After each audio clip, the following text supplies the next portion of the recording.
So tonight is informal. We just want to share some of the songs from the CD and share just some thoughts and things we have about it. So we're going to start with the song that's the first track on the album, A Christmas Rhapsody, and you'll hear three. This is a medley of three very well-known songs. We Wish You a Merry Christmas, Sleigh Ride, and you're going to make you wait for it, but finally, Jingle Bells.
much fun.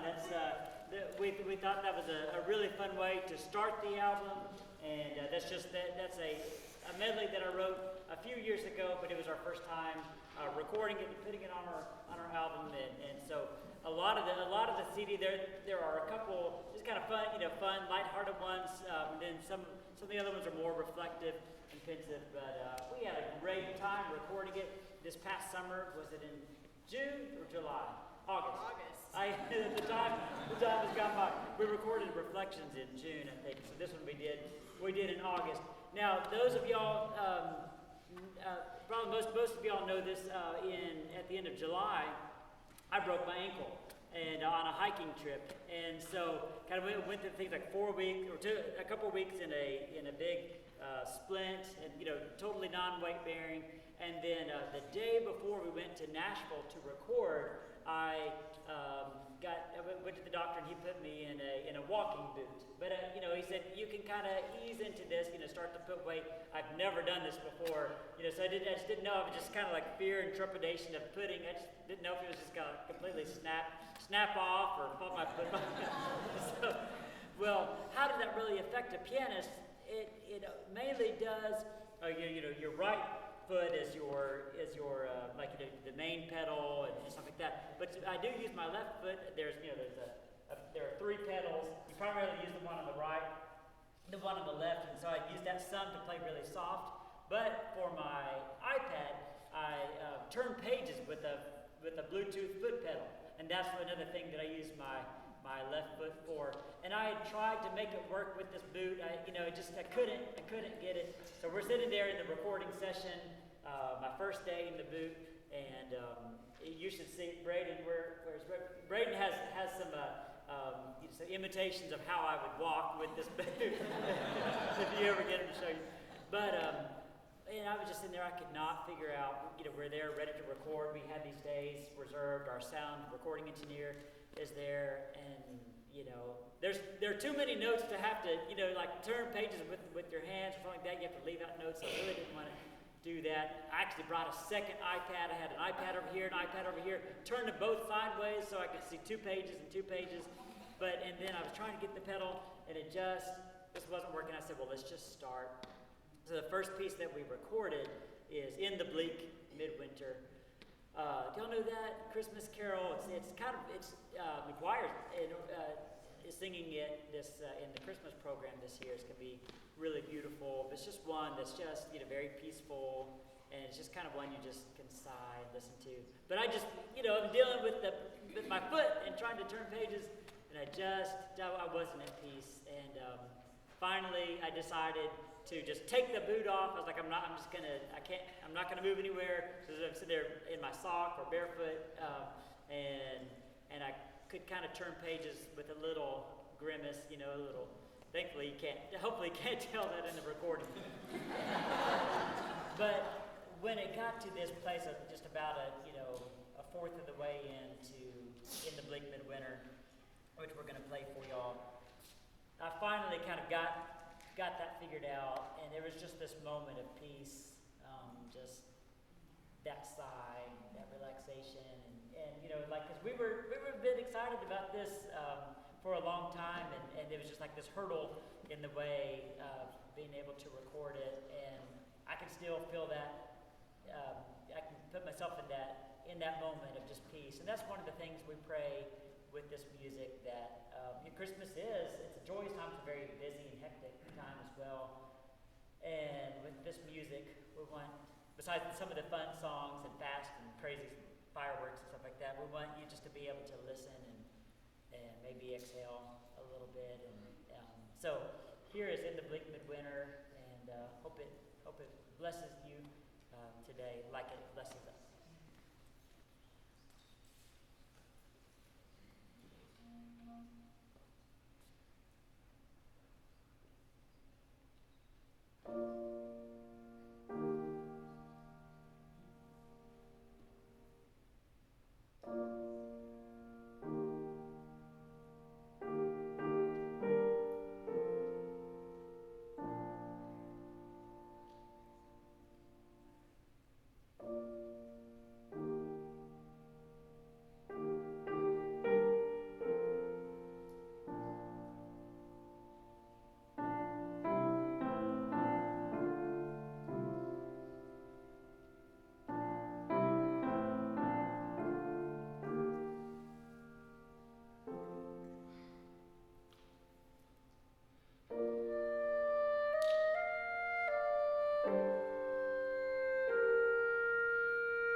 tell you guys a little bit about where the name Light Unfolding came from.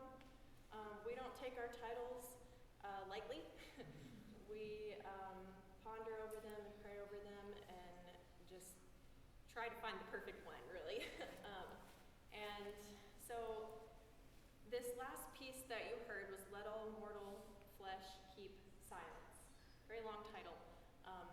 Some of you might know it, some of you might not. I've heard the tune, but it was kind of new to me. But it's one of my favorites, actually, on the album. I think Dawson wrote it in a really unique way. So, but we wanted to take the truth of the words from somewhere in the music that we're playing, and use that for our title somehow. So that's kind of where we started. And in reading through the lyrics of a lot of these carols, this one kind of stood out, Let All Mortal Flesh. It's very poetic, it's very beautiful. It's also kind of like, I don't know what the word is, a little eerie, or, anyway, you can, mysterious, that's a good word. And you can hear that in the music that Dawson wrote. But it has this stanza in it that says, as the light of light descendeth from the realms of endless day, that the powers of hell may vanish as the darkness clears away. Sorry, it's like, cool. So we kind of latched onto that light of light phrase in there and said, we don't necessarily want to call it that, but like this idea of light was drawing us, just in knowing the music that he had written, and who we are as believers, what Christmas is all about, just putting that all together, and the word light just stood out.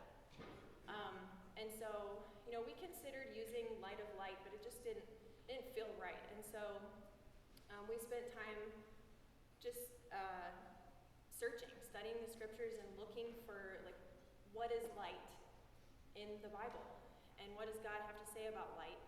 And one of the first verses that I came across was Psalm 119, 130, and it says, the unfolding of your word brings light. And immediately my brain went to light unfolding. Just switch it around a little bit and get light unfolding, and it sounded good. But we were still in the very beginning stages of it, and so we mulled it over a little bit and kind of went, it's okay, but let's keep looking. So we went through lots of other verses that talk about light, lots of other just concepts of light. We had several titles that were options, and ultimately we had a few that were pretty good and we liked, and we kind of were just like, we just need to pick one. But I don't know, we kind of just kept coming back to this idea of light unfolding through the music, through the word, through the Lord Jesus Christ, and coming at Christmas as a baby. It just made sense. So we, kind of went all around and came back to light unfolding. And to, at some point in the process, as much as I am kind of an anti-AI type person, I decided, let's see what AI says about this. And so I looked up unfolding light in poetry. What is poetry? How does poetry describe unfolding light? And listen to this. This is what AI says. It says, poets frequently describe light as something that greatly reveals hidden truths, much like a secret coming to view. Like light sneaking through darkness, suggesting a delicate, almost hesitant unveiling of hope or beauty. Also the idea of a faint beam of light that begins to thaw feelings of discouragement or overwhelm, and symbolizes the slow, gentle process of spiritual or emotional awakening. That's pretty good.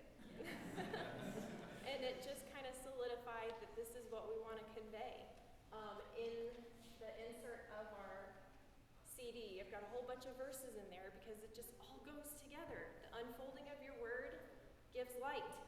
In the beginning was the Word, and the Word was with God, and the Word was God. In him was life, and the life was the light of men. So that's where our light unfolding comes from. We truly want you to experience the unfolding of the Word and light in the light of men, Jesus Christ, in his truth and his beauty, the joy and the peace that he gives us. And we hope that our music in this album conveys all of that through sound. So one of the differences between this album and Reflections is that all of the pieces in Reflections, all of the hymn arrangements had clarinet, piano, and wanted to give Taneea a break on a couple of the songs. Not that she was asking for, but I just thought it would be neat to feature some piano solo ones. And so actually, one of the there are four solo carols on the album, and one of them is "Oh Holy Night." And to perform it for you, I'm not going to play it. I'm going to ask Briley to come up and play this. Briley's going to come share "Oh Holy Night."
hymns on there, and this is "I Heard the Bells on Christmas Day."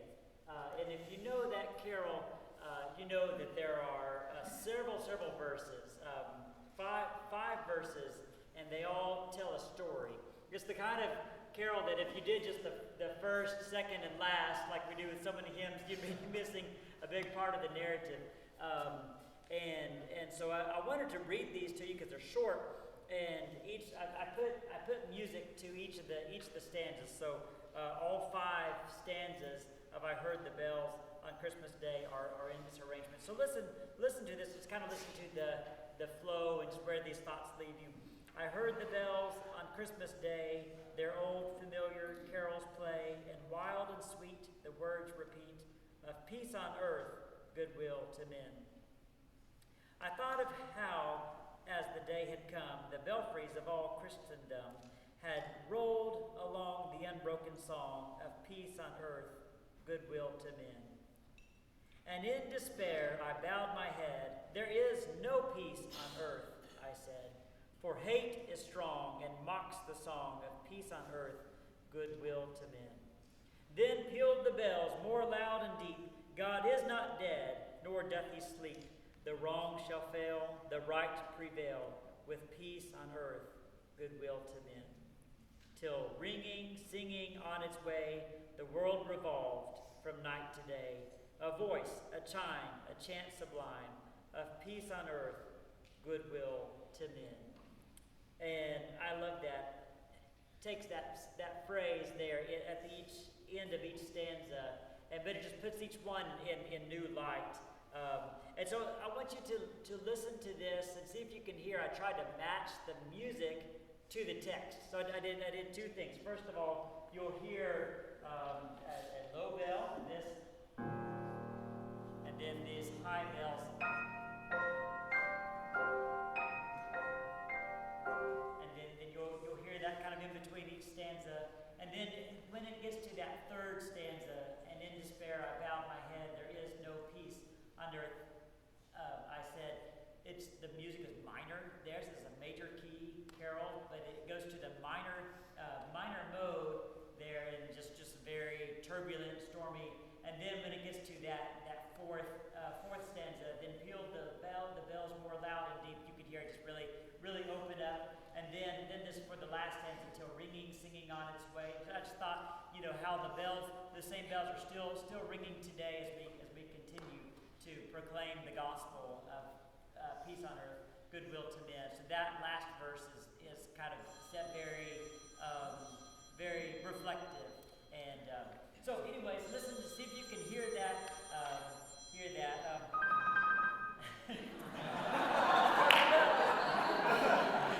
And it's actually in E flat, so you're in the right key. All right. So here is "I Heard the Bells on Christmas Day."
we talked more about when we were going to talk than the actual music.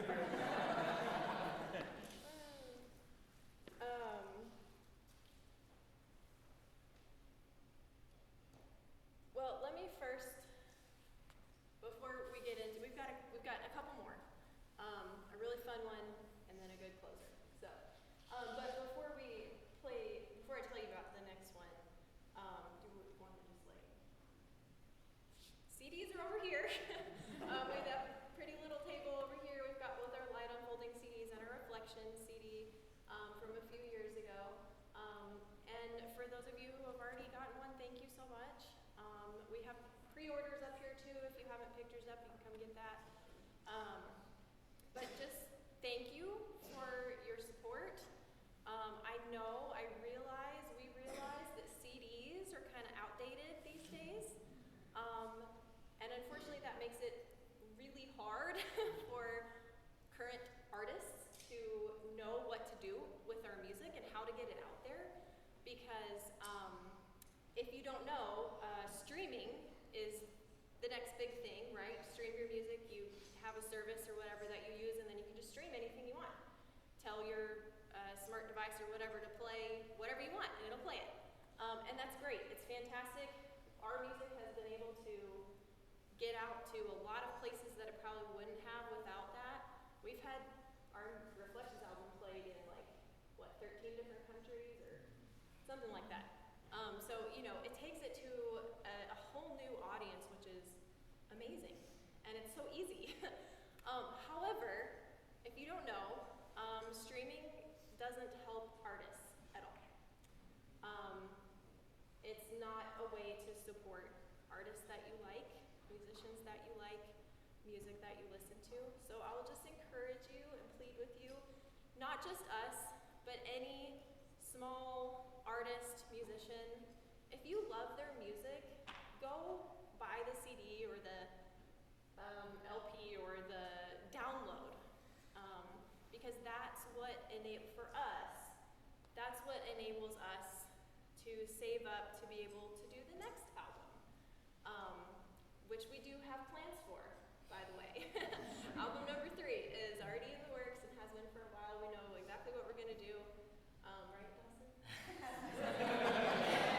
It involves more of him than me, but I'm kind of behind the scenes on the next one. But anyway, so thank you for supporting us. CDs can play in your car. Most people still have CD players in your car. It makes great travel music. But get a CD because they're pretty. Our photographer is amazing. He makes us look really nice, and the graphic design is just beautiful. So you're supporting him as well when you buy a CD. And you can always stream it. But thank you for your support. I'll tell you a little bit about the next piece that we're going to play. It's a variations on Deck the Halls. And a variations is, explain it. So variations, basically, just little changes, kind of ways to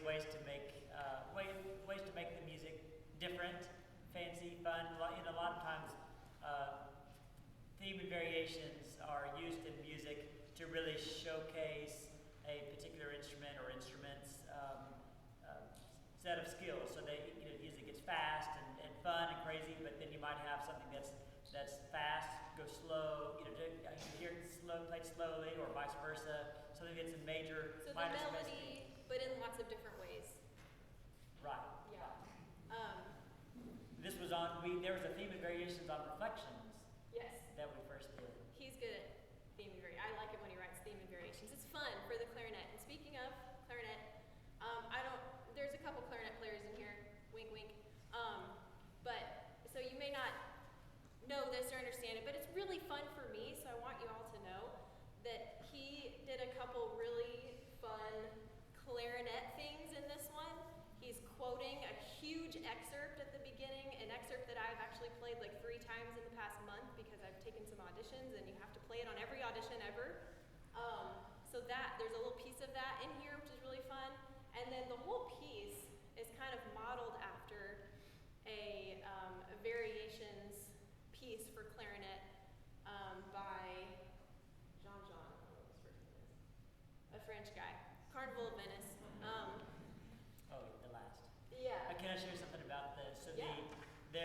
two slow, pretty variations. One of them, because it's like. Then there's a minor one. Right?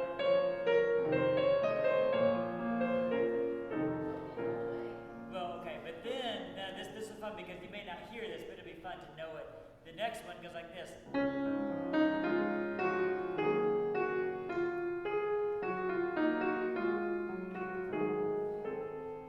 Which you think, okay, that sounds pretty. I can kind of maybe hear some of the rhythm. Actually, what it is, I got really excited. I geeked out, but I did it. Taneea, you didn't even catch it at first. I had to tell you. So what it is, it's Deck the Halls upside down.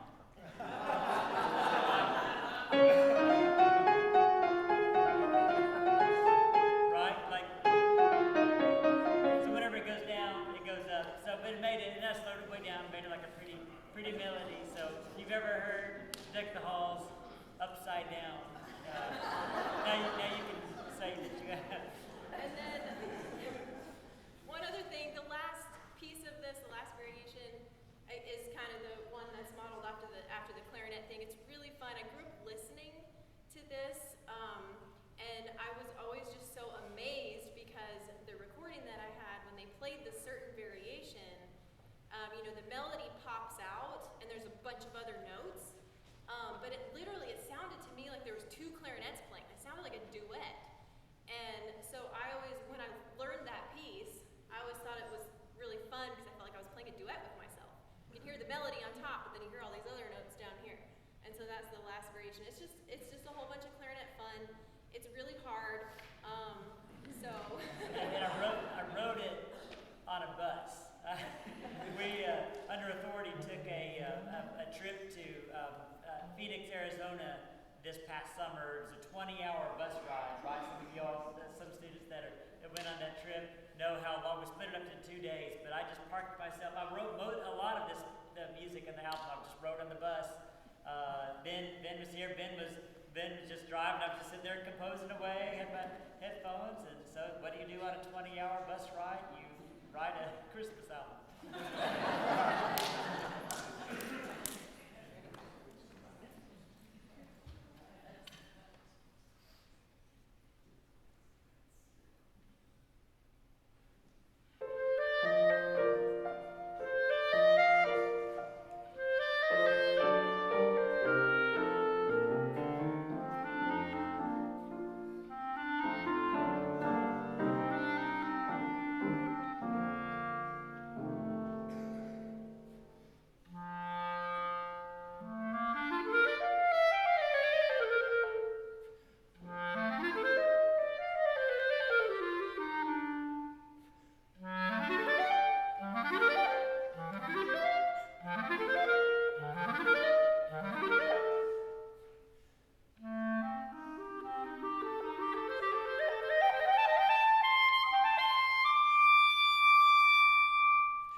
to us that you are here, and just we feel your love and your support and encouragement.